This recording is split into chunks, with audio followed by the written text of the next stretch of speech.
Hello and welcome to the MyHeritage webinar series. I'm Jeff Rasmussen, your host, broadcasting to you live from Middleton, Idaho.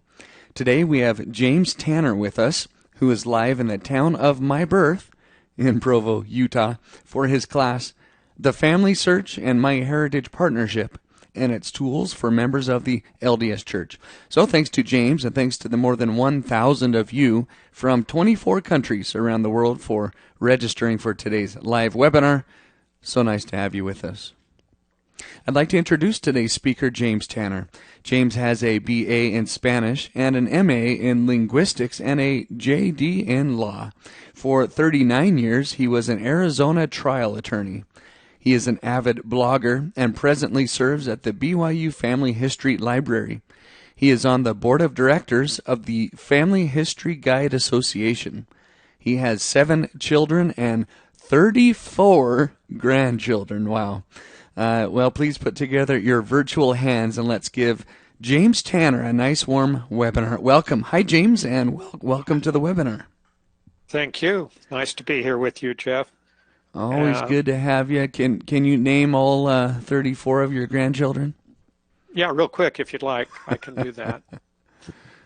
Someday I'll be in the. I'll know what that's like. I hear it's a great thing. Okay, so I've got my screen up. Okay, yeah, give it just your PowerPoint one extra click there, and it'll make it the active program, and then move your cursor off to the side. Okay, looks good. Time's all yours. Well, I'm glad to be here today. This is a very interesting topic, and it is also kind of a focused topic because we're talking primarily about a subset of the larger genealogical community. We're going to be talking about people who are members of the Church Jesus Christ of Latter-day Saints. For some years now, by the way, this has been going on for quite some time, Family Search, which is a part of or wholly owned subsidiary, actually a separate corporation, but owned by the Church Jesus Christ of Latter-day Saints, and MyHeritage have been in a mutually beneficial partnership. That partnership has resulted in some benefits to the members of the church. And first of all, as I mentioned, Family Search is a corporation. It's separate from the church itself, but it is owned by the church. And MyHeritage, of course, is a corporation, and it's headquartered in Israel. How they got together is quite a long story. The real core question that comes up almost immediately is the benefits that are provided to those who are members of the church. And the simple answer is the Church Jesus Christ of Latter-day Saints is a church. It's a nonprofit corporation, and it subsists, it lives, it survives, based almost solely on the donations made by the members.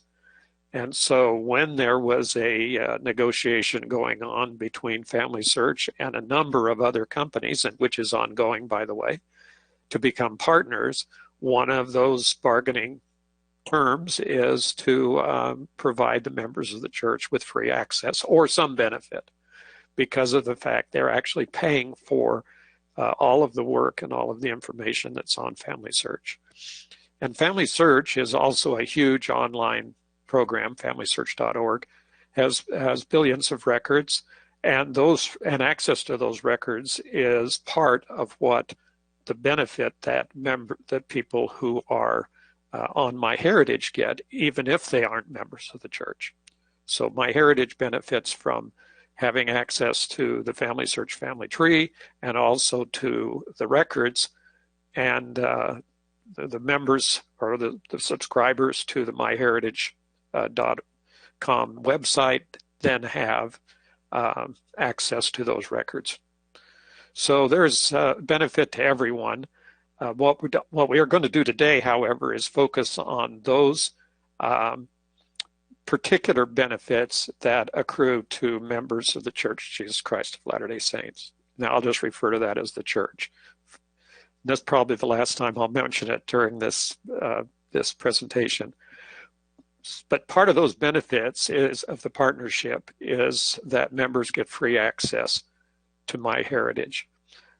You might think that that would be just like a huge benefit, but in reality, there are only a very small percentage of people in the world who are interested in genealogy to the extent of becoming involved in doing research.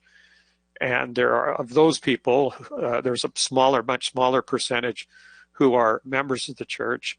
And of that, those who are members, there's even a very, very small percentage of those people who take advantage of their free access to MyHeritage. So it's not an overwhelming issue with MyHeritage, because the numbers are not compared to the number of people on MyHeritage and to the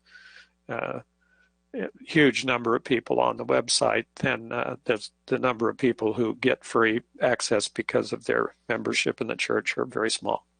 Okay, so we're going to focus now on the Family Search Family Tree as kind of the starting point. The people who are on Family Search and have access to the family tree, it's a free program, so they can go on and do research in the records on FamilySearch.org and help build their family tree. But there's several issues for those who are on the Family Search Family Tree, and it's important to know how those issues can be resolved with the assistance of MyHeritage. There are a lot of things that are on MyHeritage website that are not on the Family Search website. I'm going to emphasize this probably 2 or 3 times more, I don't know, maybe more, during this presentation, that contrary to there's a lot of people that have the impression that the large online websites all have the same records. That's far from true. Each of the large websites, Family Search, MyHeritage, for the 2 we're working with today, have some overlap. Most obvious overlap is the U.S. Federal Census records from 1790 to 1940. Those are records that are on all the big major websites. In fact, on other websites that don't even deal in genealogy, have all of the census records for free. So there's record sets like that have an overlap. But when it gets down to the basics and doing research, real research, meaning looking at original records online and trying to find information that perhaps isn't even supported by the indexing of the programs, is those records sets are far different between each of the major websites. So having a partnership where MyHeritage gets access to record sets on Family Search is a great benefit. There's a pretty substantial cost in acquiring records. I spent a year as a volunteer missionary for the church in Maryland at the Maryland State Archives, helping to digitize probate records. All of that's been shut down now because of the virus, but at that time period, that was about 1.5 years ago, we were there for an entire year.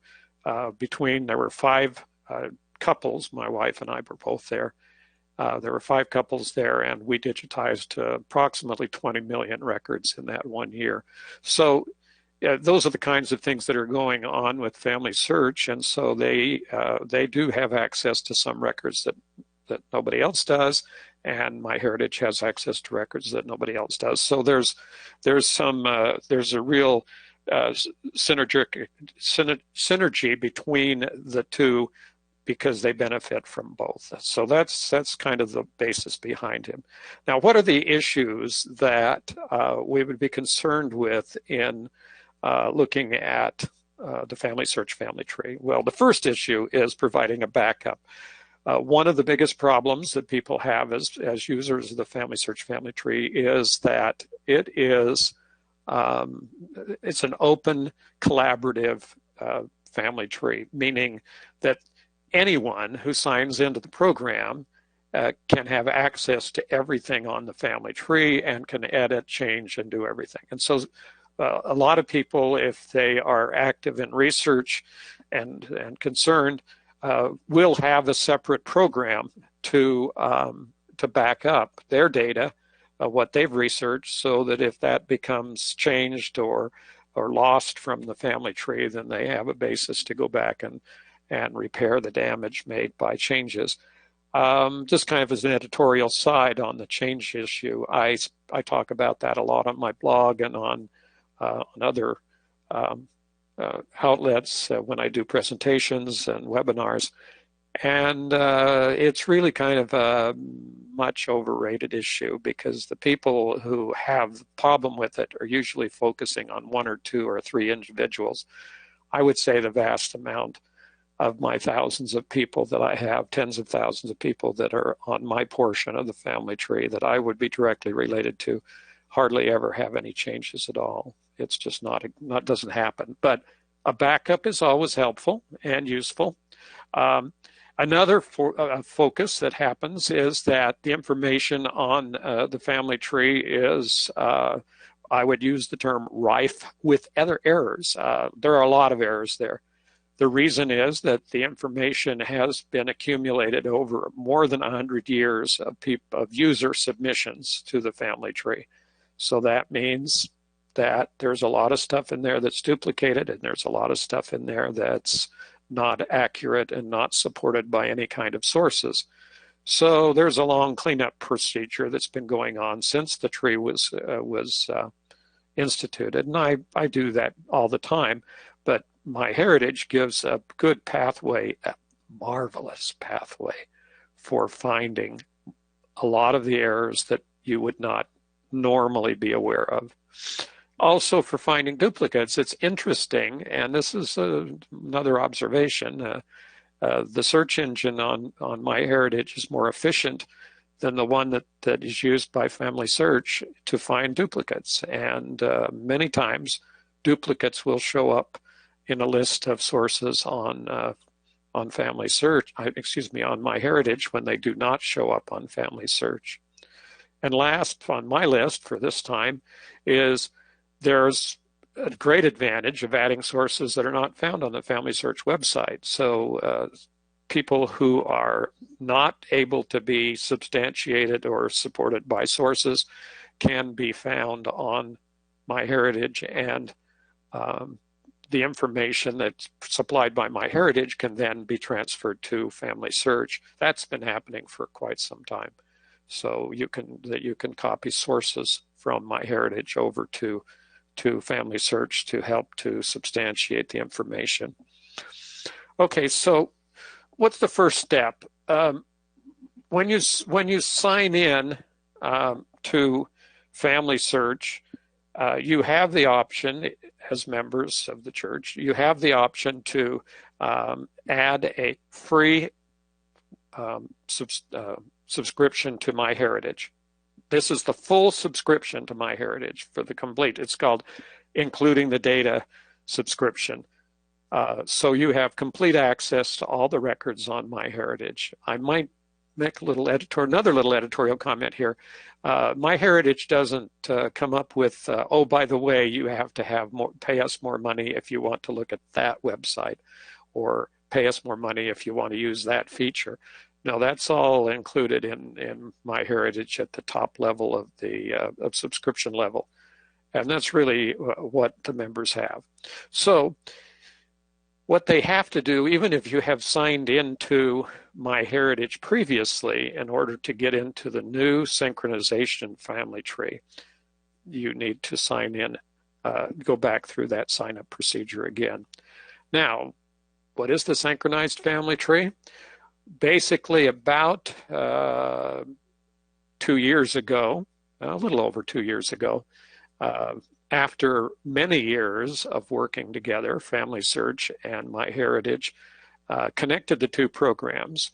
And now those people who have free access through the church can create a synchronized tree on MyHeritage that synchronizes both ways, brings information in from the Family Search family tree, and also can put information back into the Family Search family tree. Now, there's some rather stringent requirements and limitations on this. And many people have the impression that somehow or another that MyHeritage is going to overwrite the information on the family tree, and that's not the case. There is no problem with that. I have been synchronizing my tree now for almost 2 years, and using the synchronization frequently. I don't recall how many times I've synchronized, but it's getting up there in the number. And so far, I have not had. There was one programming problem that occurred about probably right around the time of RootsTech, February of this year, of last year. Oh no, this year, February of this year.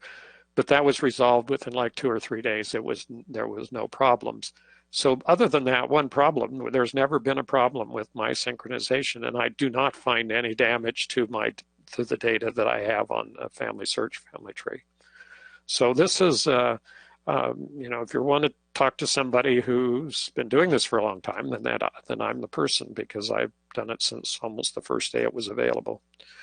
So once you do that, you got to go into, you start with Family Search, you go in and you synchronize. And when you do this, the programs will take up to 8 generations of your data that's on the Family Search in your part of the Family Search family tree, your direct line ancestors and some of their descendants. It will take that information and create a new tree on the family, on MyHeritage. So in this case, I have the Tanner Family Tree Sync program, and that's, a family tree on MyHeritage. Now we get really confusing sometimes when you say family tree, because everything is back and forth as family tree. So to put it more concisely, the information that is contained on Family Search is synchronized or copied over to a new family tree on MyHeritage. You'll still have your old one, and they suggest that you may want to delete those trees, and there's a process for doing that, the older ones you have. But sometimes there's a reason to keep that information on your family tree. You can see, I guess, if you look closely at this, that it brought over at this point on this my particular tree, a little over 4,000 people were brought over to that MyHeritage family tree. It's by no means going to go back into the Dark Ages or back to Adam or any of that stuff that's going to be on the Family Search family tree, but it brings over a good working eight generations of information. So remind you, you go through the process of signing into a new account. It will look like you're getting a new account, and it will, but it will be the same, and you start from Family Search to do that. And if you already have a family tree on MyHeritage, you create a new family tree. Just want to emphasize those points, because that's kind of trying to understand how this is going to work. So here's how the process. You sign into Family Search, and then you go to what's called the Solutions Gallery. The Solutions Gallery used to be called the App Gallery. It's down on the bottom of the startup page. So when you sign in to Family Search, the page that comes up when you sign in is your startup page. You go to the bottom of the startup page and find the Solutions Gallery, and that's what it looks like. Then you're going to scroll down a ways in the Solution Gallery to find the MyHeritage link, which is under the partner programs, and it says they're entitled Latter-day Saints Access. And so then when you get to that point, you'll see an icon and you may have to open up that section, because there's only like 3 icons, and then you can say more and look for more icons. Then you'll find the MyHeritage for Latter-day Saints web, and then click on the icon and follow the instructions just if you were creating a new MyHeritage account. That's how you would get into it. Now you're going to have to wait a while. Remember, they're transferring 4,000, whatever it is, people that you have in there. Could be thousands of people. And they're also transferring all of the sources over, and all the memories over, all the photos and then you synchronize it. You get a detailed report by email every time telling you every person that had any changes. And so if you look at what's on that, if you have any concern about anything that's been changed or added or whatever to it, then you can look at that particular list of people, and it could be a little bit overwhelming because there's details here. There's 17,493 details. When you have a large family tree, if you have been doing genealogy like I have for almost 40 years, we have an awful lot of names and we have an awful lot of information. And this is one way of being able to handle all of that information, or a substantial portion of it, in all at one time.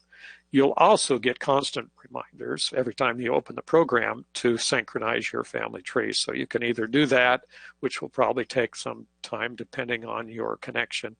Oh, and I kind of skipped over a little bit, but when you click on synchronize for the first time, when you begin to the new family tree that you're putting onto MyHeritage, depending on your connection to the internet, that may take some time.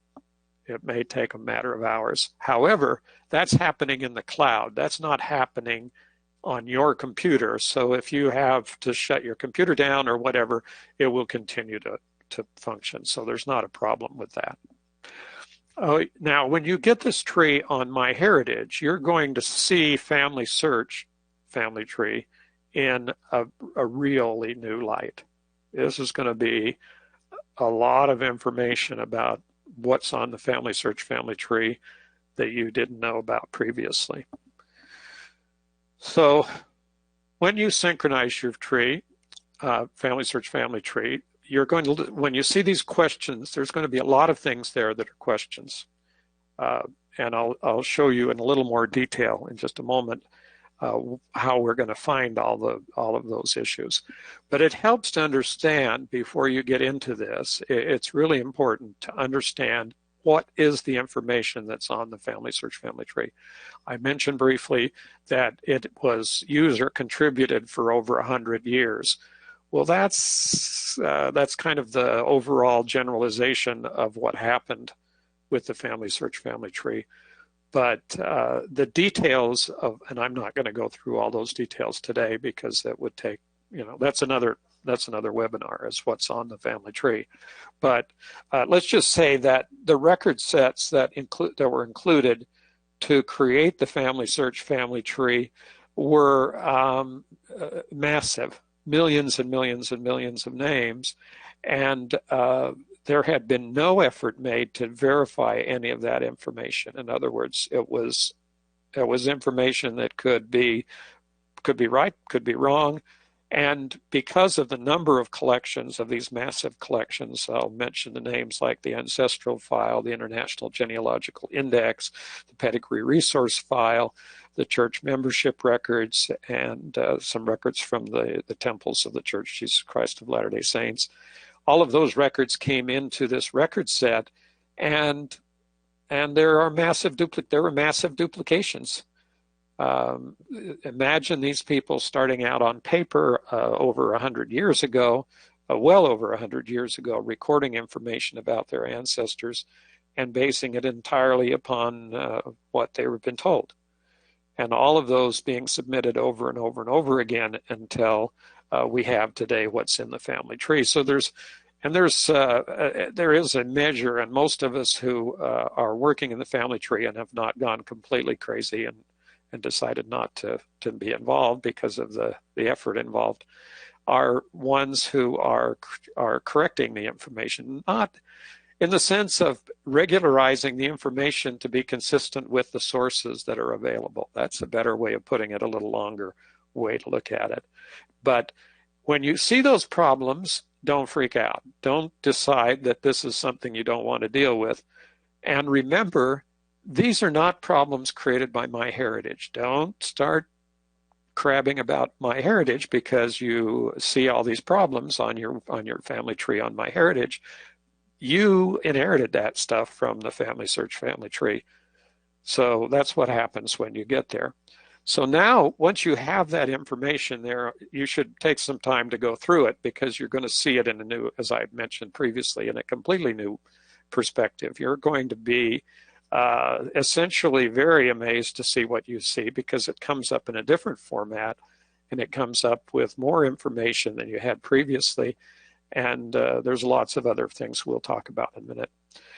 So now it's time to take all the tools, the very sophisticated researching tools and research helps that are on MyHeritage, and use those to resolve and fix the problems on the family tree, and then go beyond problems in adding additional individuals that are found by MyHeritage that are not on the Family Search family tree. And this can be an eye-opener for people who have never worked with this program previously.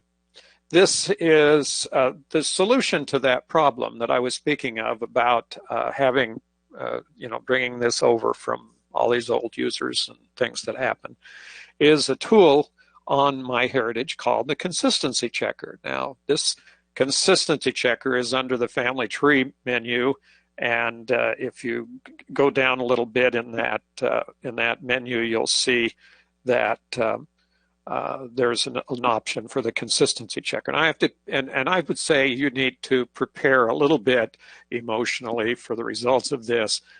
In my case, when I ran it the first time, I had hundreds of errors, and so far, as I've added more information and as it's been run a few more times, I now have something like 7,000 errors out there. So you have to be ready for a major revelation into what happened with your program. So with all this data you have on the Family Search family tree. So now what happens is there are 37 different errors, warnings, and notices. The errors are errors: birth after death, child older than parent, child born after death of parent, things like that. Warnings are died too old, alive but too old, parent too young, all of these kinds of things. And then the notices are simply things that say, oh, this doesn't look right, it doesn't sound good. And so, if you take care of the errors, that'll get rid of a lot of the real serious things. But you probably would like to work through this. Now, this is kind of for me, and this is my kind of impression, this is kind of a background of what happens to me every day as I work on the Family Search family tree and as I do my own research, because there's so many things out there that are inconsistent and require my attention. And so I'm very, very grateful to have this kind of a tool that brings me actually a list that I can go to and start working through. So when you find the error in your synchronized MyHeritage family tree, it's very likely the same error that's in the Family Search tree. It's not just likely, it probably is the same error that's in the Family Search family tree.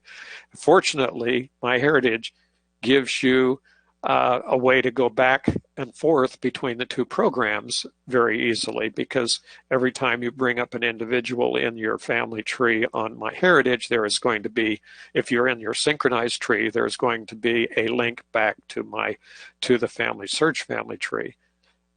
Even though these numbers may seem overwhelming, it's not that the numbers are overwhelming. Is that information, or that lack of accuracy in the family tree, was always there. It's always been there ever since the day it was put online. But this only highlights or shows you that information is out there, which is, oh well, that's life. Take your time, work on correcting the errors both on your MyHeritage family tree and in the Family Search family tree. So that's the way that you can do that. Keep on working at both by choosing the most serious errors first. That's my suggestion. And all of the errors are, in my opinion, serious, because they show you two things. Either there's just a mistake, or you've chosen a wrong person, or you're on a completely wrong line. So there's all sorts of things there that can happen. Now, I mentioned a moment ago that there are still a lot of duplicates in the Family Search family tree. Family Search did some programming things and eliminated a few million of them. But there were, there's still kind of in the background of the program that as you do research and as you correct entries in the family tree, you're going to find more and more duplicates. They're called, what I call it is the duplicate fire swamp. It's where you step off onto doing research and all of a sudden you just have this cascading number of duplicates that keep showing because you finally identified who this person is. And as you add information, more and more of the copies of that person show up. Now, why are there so many copies? That's another issue for another time, but it's basically because there were so many different individual users submitting information without any way to cross-reference or check what was being submitted. So that's the answer to that. MyHeritage will often show you duplicate entries that are not identified on the Family Search Family Tree. So the automatic duplicate detection system in the Family Search Family Tree it has limitations, and the search engine on MyHeritage will pick up those. So you'll see here in this example that I have on the screen that this Susan Anthony born Potter and Susanna Potter and Susanna Babcock born Potter are all on the Family Search Family Tree. They may or may not be the same person, but this brings up an issue. And in this particular case, there were some duplicate Sarah Potters that were not identified on the Susanna Potters, excuse me, that were not identified on the Family Search Family Tree. So MyHeritage is connected to the Family Search Family Tree, and it lets you search. So if I go to click on Susanna Potter, and if I research an individual on MyHeritage or look for records, it will automatically search the Family Search Family Tree unless you filter the search. So every time you look for this person on MyHeritage, it will also look for that same person's records on and for that person on the Family Search Family Tree. So anything that's there is not going to be a duplicate because you can always find those records on the family tree. Now, the advantage of the synchronization is that if you add sources or you add records to the Family Search Family Tree, it will put those records over into your MyHeritage family tree. So there's the connection, the Family Search. You can see that that's one of the narrow down the collection. So you can click, that's a filter list for a search. And as you search for that person, you'll see that you can narrow it down and look at just the Family Search Family Tree entries and see what's out there that MyHeritage finds, along with probably a few duplicates. Okay, I mentioned this earlier, but I'm going to reemphasize this. The records on MyHeritage are not the same as those on Family Search. There's some overlap. And on MyHeritage, there are two types of records. There's two completely different areas of connection, of providing support for the people that appear on a MyHeritage family tree. The first one is record matches. The record matches are connections that MyHeritage finds for records that are on MyHeritage. So they're searching all of the billions of records on MyHeritage and looking for records that match your people. And this record matching technology is called SuperSearch. We'll get to that in just a second. But the SuperSearch is extremely accurate. My experience with it is that if you let them do the searching, not when you go out and search. Now, when you put in names and a little bit of data and try to find somebody, that's a different process. In this process, they're matching patterns to patterns, and so they're finding more information than you would find normally, and they're very highly accurate, up to 98% accurate.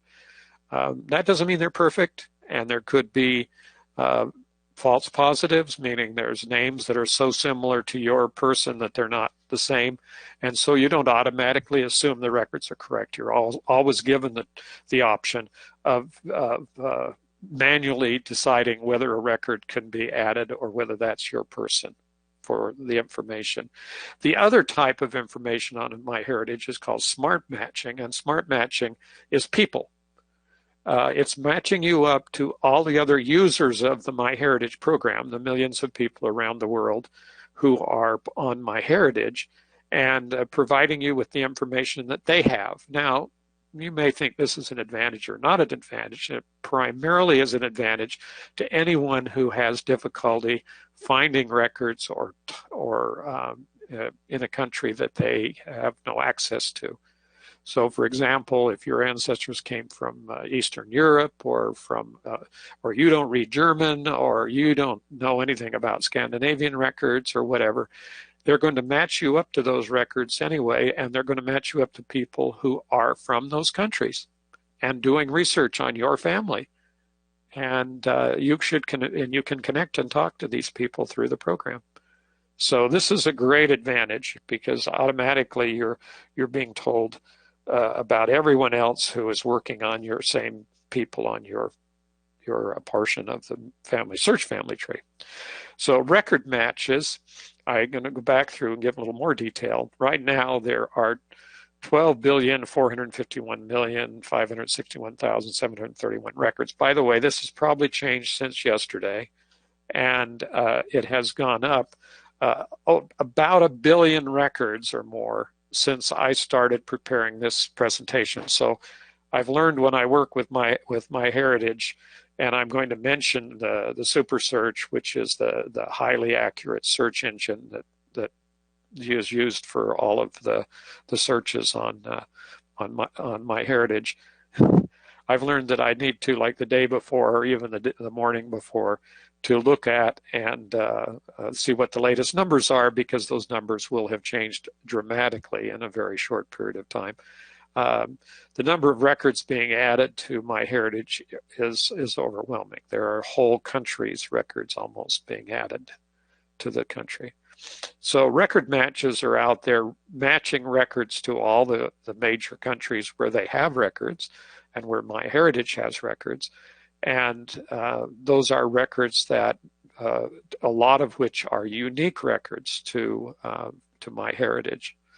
By the way, there's a promotion going on right now in the month of June that from MyHeritage that is putting up a record set every day of the month of June to free records to anyone who is not a member of MyHeritage. So if you have friends or whoever who want to try the program and see what's there, you can go to the MyHeritage blog, which is connected at the bottom of the MyHeritage page, or just look for MyHeritage blog online, and you'll see instructions on the current sets of records that are available, as well as what's happening with which during the month of June, which records would be available on which day. Switching over to smart matching, I mentioned that's people. So I have, in this case, I have 2,560 people with 7,963 matches. What those two numbers say is those are the people that somebody else is working on or has in their MyHeritage family tree, the first number, and the second number is the number of corresponding matches within those trees that I find. So what happens here is they're matching you up to over 150 million users worldwide. If you're wondering about the difference between this and Family Search, the Family Search in their latest publication had about 13 to 150 million people who are on the program and who are potentially working on the same people you're working on. And some of these people are in the country, speak the language, and have access to the records that you don't have access to. So these are the kind of the historical numbers. You just need to remember smart matching is people. They'll match you to a lot of people. If you don't have any incentive to talk to these people, you don't have to. You can ignore them completely. There's no reason, there's no compulsion to connect to anybody. But if you're into a situation where you see somebody has information that you do not have, or for example, they live in a country that you can't visit or get information from, you most certainly should want to talk to those people and find out what they know. So in this case, I clicked on one of those matches, and this is from someone else's family tree. And this one was somebody named Mary Watson, who was married to somebody named Brown, and from England. And the question is that what's new? And down at the bottom of the page, you can see that you see new information in this match. They have personal photos and birth dates and places and death dates and residence and all that kind of information. Now, rather than discounting this information out of hand because it comes from another user, you might want to see that this person who found the information happens to be in Australia, and that the information may be sourced. When you go to look at the review the match and look at it on their family tree, they may have a whole list of sources that you never found and didn't know about, and you may have just gotten a lot of information on this one individual that you never had. And here's the summary of that new information that was on there. Now, jumping away from all that stuff, there's a lot of other beneficial features. This is the newest one, or one of the newest ones. There's actually a newer one. But this is the feature that is called colorization. So if you upload photos of your family to MyHeritage, you will be able to colorize as many of those photos if they're old black and white photos. Even some of the ones that are in very poor condition, I found that colorizing a photo will actually enhance some of the problems with old digitized slides, 35 millimeter slides or older format slides. And some of the faded programs, sometimes the colorization just really does a remarkable job at repairing some of that time damage. Here you can see what happens when you colorize an image that was on the left-hand side in black and white, actually grayscale, but on the right-hand side is the colorized version. Oh, you know, there are some purists that say, oh, well, that may not be the right color dress and all things like that. Well, let me tell you what, this is an impact. This has an emotional impact that is indescribable, because you can take a photo that looks that you've probably looked at before, and when you colorize it, you see a whole new world. It just is an amazing process. And they preserve the old one. They don't get away. You don't have to worry about any of your archive copies of your photos. They're not damaged. They're still there in black and white.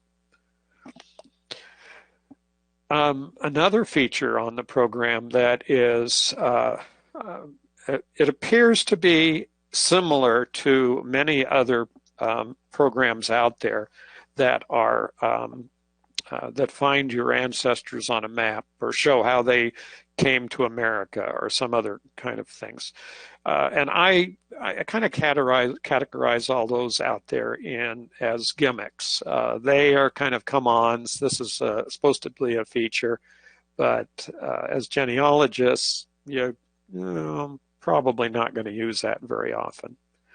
Okay, so what this does, this program, this pedigree map, is it moves the ability to kind of automate the process of what many of the more serious genealogists have done, and researchers who have studied out the methodology of finding ancestors is called cluster research or jurisdictional research or whatever. There's names for it. But what that does is it lets you look at the number of people who are in the same area in the same place. And you'll see on the left-hand side a list of all the places, and on the right-hand side you'll see places in your family tree, so you can see who are the people who are in those places instantly. But as you zoom in, you will automatically begin to see the clusters. You'll see the people that live in this same area. And that's kind of it's not only a way to find additional people, because you can impose the time period involved. I've been doing some research lately in the 1600s, and finding names suggested that are well out of the area of the, in other words, physically separated from the people who are the primary people in my family tree. So it basically is not conclusive. It's always possible that someone traveled, but not likely, depending on the time period involved. So this is assisting with cluster research. We don't have time in this particular presentation to get into the details, but something I'm going to mention more than once now is that MyHeritage has a separate website called education, just spelled out like education, .myheritage.com. And their education website is building a huge number of resources for learning about MyHeritage, specific features and specific topics. And so these kinds of explanations that end up in the MyHeritage education site are very, very helpful. And you can find more information there about specifically. Now we're getting to another extremely interesting part of the program, and that is the extensive DNA matching and helps. Okay, so if you're completely kind of befuddled about what you're supposed to do with DNA, then MyHeritage organizes it and provides you with as much information as you want.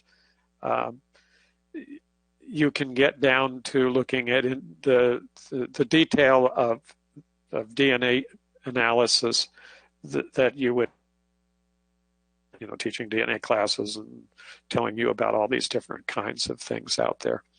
But basically, if you don't have that background and that ability and don't know where to start, then this will give you an idea, because it begins to create for you your online.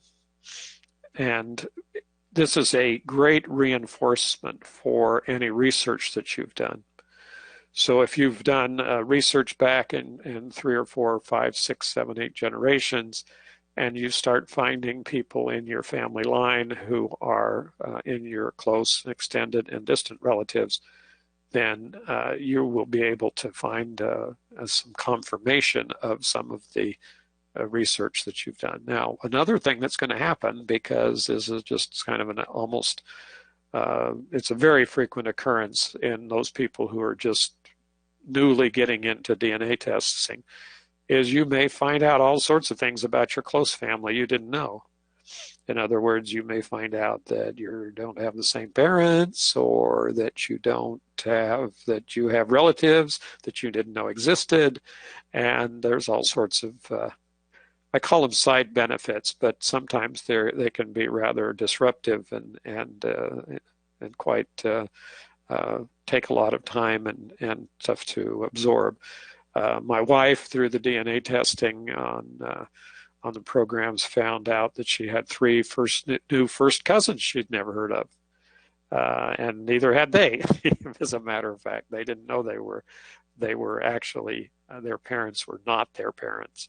So this is kind of an interesting place to get into.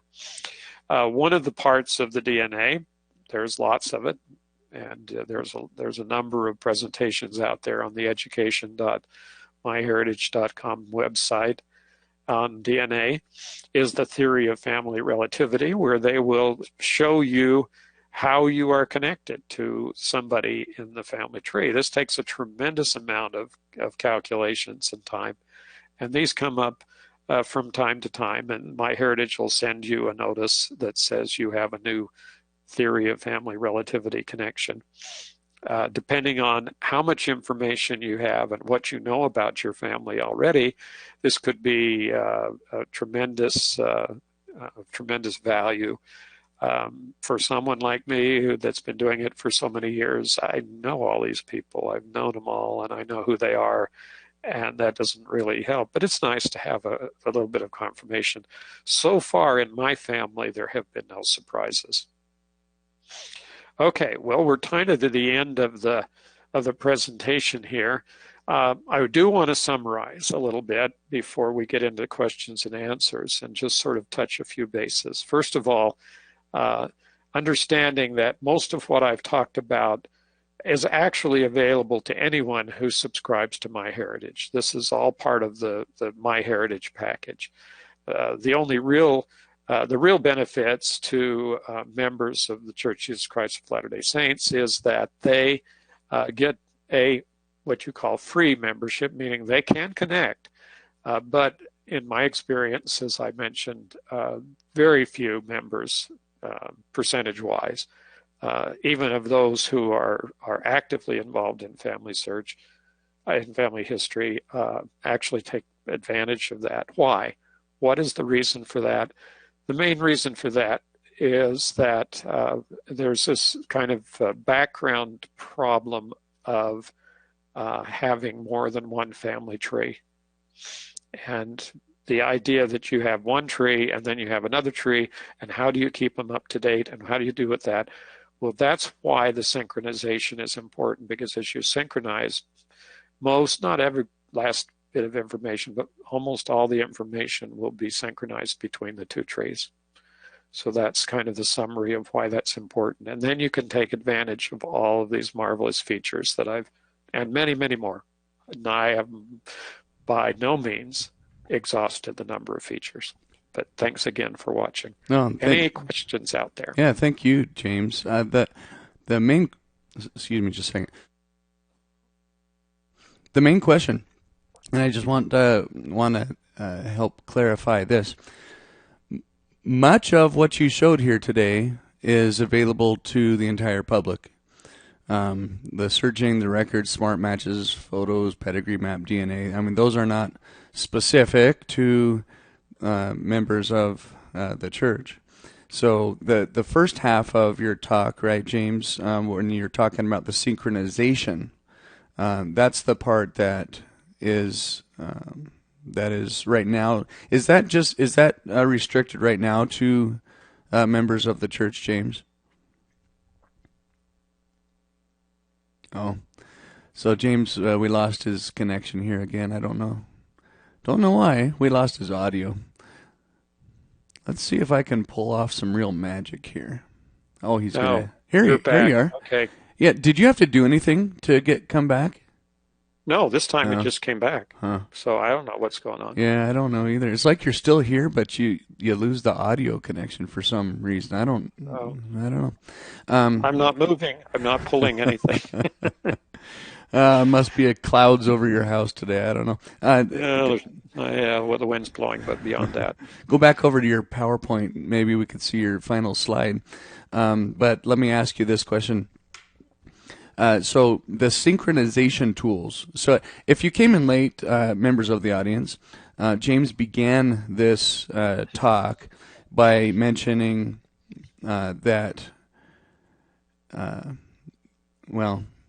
by mentioning some of the tools that are available only to members of the LDS Church, and the reasons he talked about the reasons for that.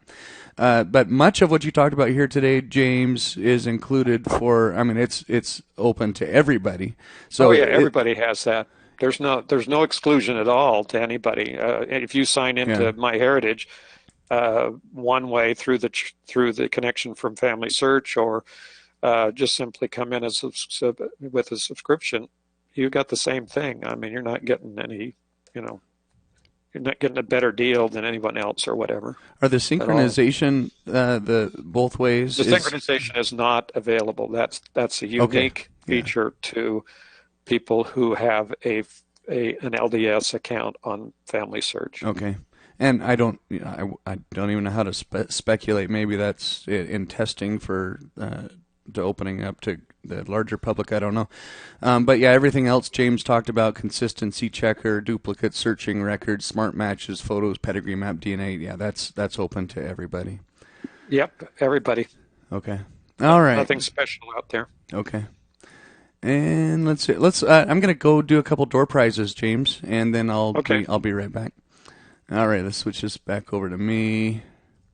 Well, the next live webinar with MyHeritage will be by Daniel Horowitz Oh, I usually put the date up there for. It's probably in what is today? Is this June? Probably the fourth Tuesday in June.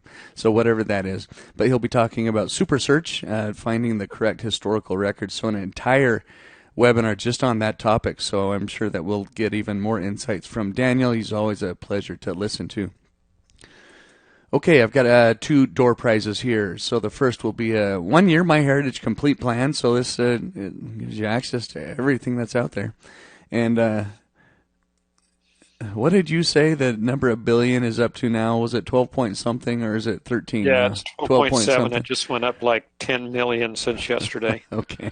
So I'm a little out of date. I'm 0.7 billion behind, but yeah, it's nice that it continues to grow. So let me go and find our winner for this.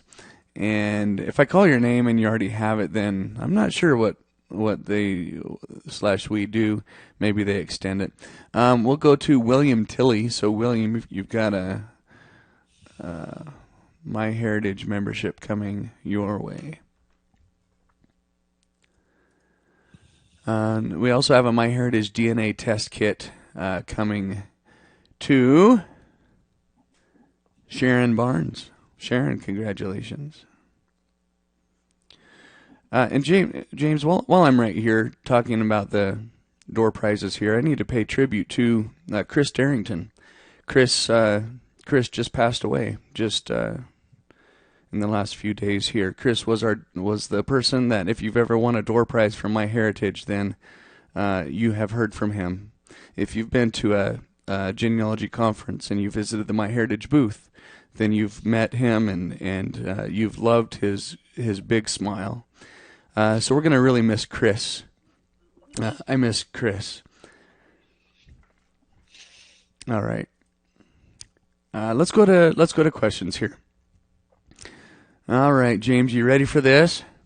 Absolutely. Sometimes we call this Stump the Speaker session, but we'll see where this goes. All right. So Paula's question about when you do the synchronization, will that also bring over the errors that exist in Family Search? Yeah, you talked about that, and then you showed us the consistency checker, how we can deal with that. Let's. Well, it'd be marvelous if they corrected everything, but probably not within the capabilities of anybody's program right now. Yeah, I know. So Lana says, so what happens when I want to research extended lines that are not connected to my Family Search tree? How do you, is there anything to consider with that? Well, the answer is simple. The base that comes over is limited to 8 generations. But as you work with MyHeritage, and there's plenty of other features out there that help to add people to your family tree, then they'll resynchronize all those people. In other words, you're not losing anything by doing research out there. Okay. And you can certainly extend the tree as far as you want. Okay. So, thanks. Let's go to Suzanne. When we're synchronizing between Family Search and MyHeritage, does that also extend over to the Genie.com platform as well? No. No, Genie doesn't participate in the synchronization. Although Genie does benefit from the smart searches, smart with record matches and smart matches. So there's, you're right. If you have a tree out there, it's going to be helpful anyway because it's going to have more information than you have on Family Search. Yeah, good. Okay, here's a question from Julie, and I think I'll pull up my personal web browser here to help answer this. Her question is, I synced my family tree to MyHeritage. Now how can I rename my tree in MyHeritage? So I think I'm at the right screen here, James. I'm at if I go to Family Tree and go down to Manage Trees. This is the name of my tree here. And if I go over to Edit Tree Settings, I'm going to guess right here. Oh, and it's going to have your tree name. Well, I thought I might be able to edit it right there. Is it? Maybe it's somewhere else. Yeah, there is. Obviously, it's somewhere else. View, edit.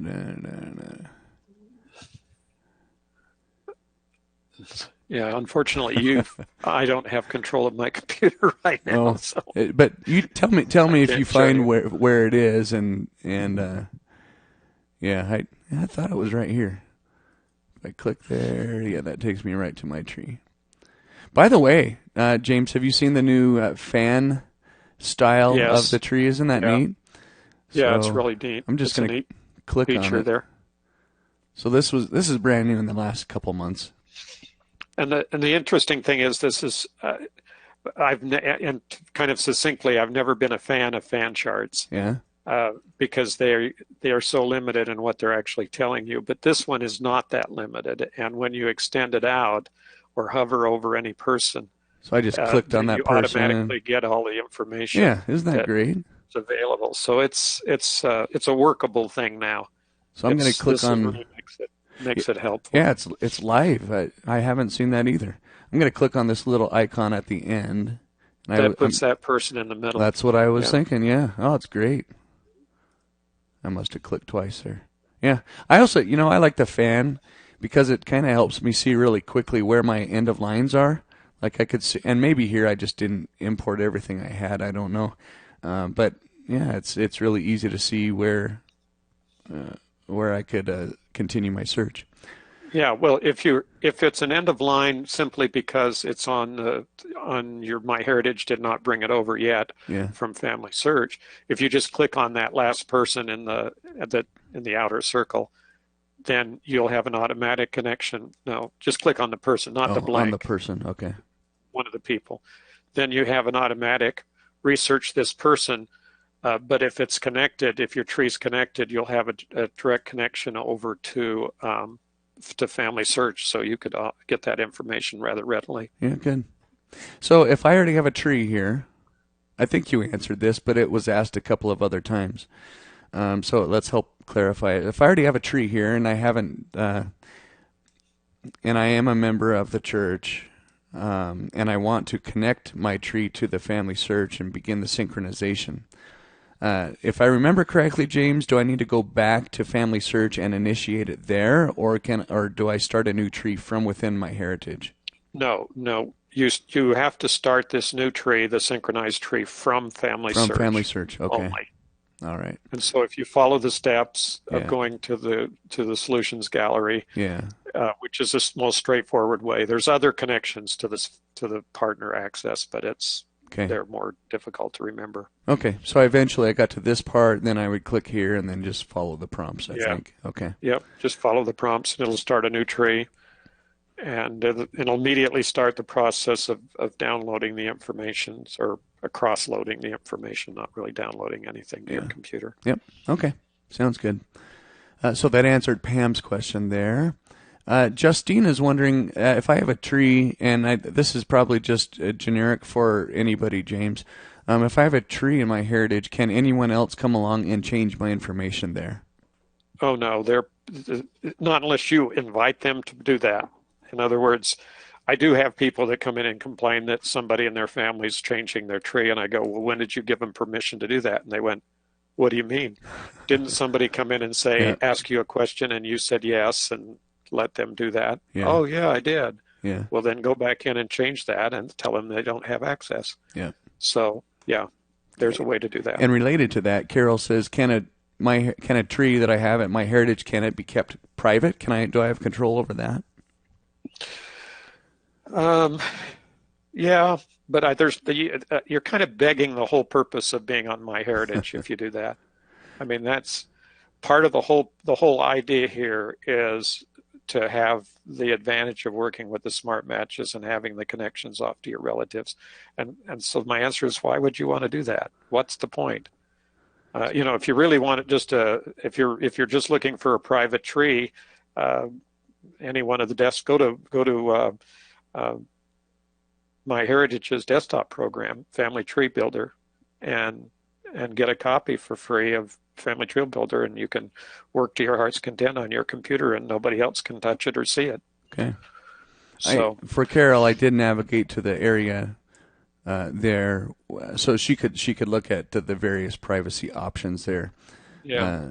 If she wants to. Okay, good. Well, yeah.